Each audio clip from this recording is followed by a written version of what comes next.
The ranch house on Malibu was a low-roofed adobe with a porch across the front from corner to corner. A door and 2 windows opened on the porch, both windows showing evidence of being enlarged at some time in the past. The 2 large ollas that hung from the porch beams contained water kept cool by wind and shade. A gourd dipper was next to them. To the left of the house, about 150 feet away, was a pole corral. Near the corral there was a long watering trough made of rough planks and a lean-to stable. Shading part of the dooryard was a valley sycamore, a huge old tree with mottled bark, and nearby stood several cottonwoods and another sycamore. Behind the house were several pin oaks. Cottonwoods grew near the door. The hills around were brush-covered and scattered with huge boulders or sandstone outcroppings. From the porch there was a good view down the winding trail and a glimpse of the blue sea beyond. Sean Mulkerin came to the door.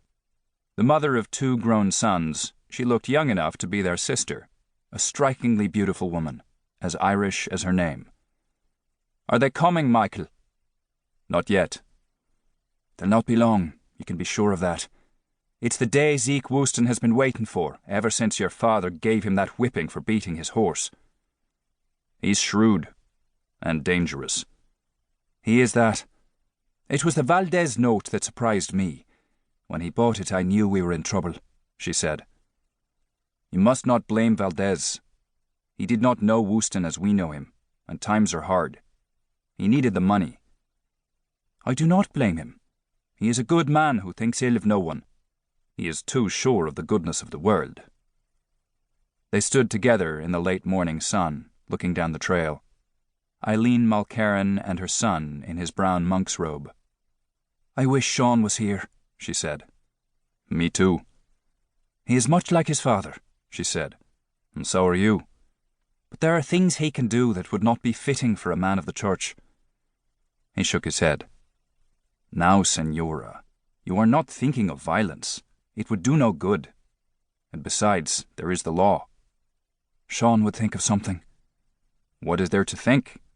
Winstandish and I have both thought. But unless you have some money—" "I have none." "Then they will take the place. And we had better think of what we can do, of where you can go." "This is my place.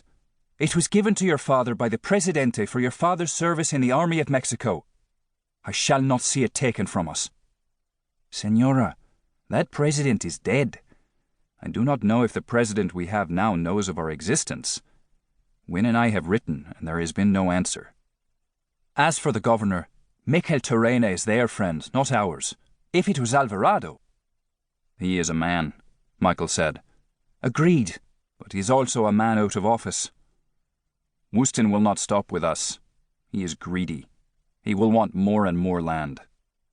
"You know why he wants our land?" "He is a smuggler. He wants to use Paradise Cove as they used to in the dark of night." "It is not only that. He has heard stories about the gold." Michael glanced at her. "If there is gold, why don't we get some of it now?" She shrugged. "Only your father knew where it was. He was killed when he fell from his horse and had no chance to tell anyone." "He must have said something, left some clue, some idea of where it came from." "No, nothing. All I know is that he would ride off and be gone for several days, in the desert, I think. He always rode out on a different route, but I do know that the place the gold came from was somewhere to the north. I say always, but he actually brought gold back on only 2 occasions." "Why did he go, then?" "To explore. Your father was a soldier in the Army of Mexico for more than 20 years, and he had the gift of tongues. He could talk to almost any Indian we ever met, and he made friends everywhere. You know how it is here.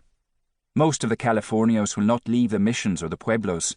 They like company, and they are not adventurous. It was not so with Jaime. He loved the mountains and the desert, and was forever riding off to some lonely canyon or along some ancient trail he had found. I know how it was because I often went with him. But there is one clue." "What?" "When he went for the gold, he told of the trip, of the hard riding, the rough country, that sort of thing. But he always said, 'we.' There was someone with him. Montero? No, he always left Jesus here. Your father trusted him because Jesus was a sergeant in the old army when your father was a colonel. No, it had to be somebody we do not know. Look! Michael got to his feet, indicating a dust cloud above the trail. Someone is coming. It's Win. Even when he is in a hurry, your cousin rides like a soldier on parade. Eileen Mulkerin put her hand on her son's shoulder. You've been a good son, Michael, although sometimes I wish you had not become a monk.